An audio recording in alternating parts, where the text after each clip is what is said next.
So last night, Brent came down, had some panels, these welded wire panels.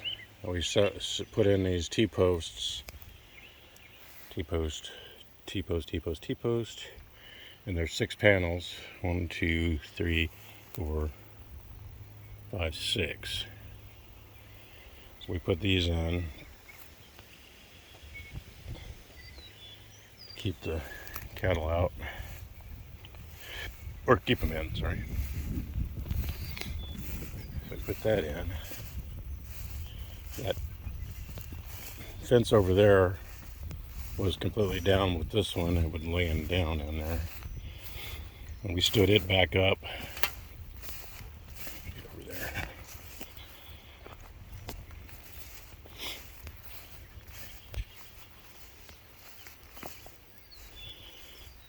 Stood it back up, pulled the broken barbed wire, cut some of it off because it was strung across the driveway, and it was over there about where the four-wheeler is.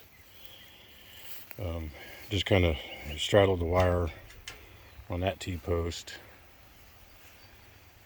This was a wood post that hadn't fallen down, so we nailed it or stapled it back up to that post, and then we ran the welded wire from there.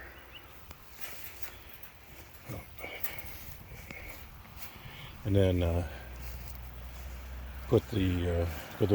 stood the wire back up and put staples in here. I think, yeah, this was a couple of these were off. We put a few more staples in here, but those staples are original there. We had to put 2 new ones in there.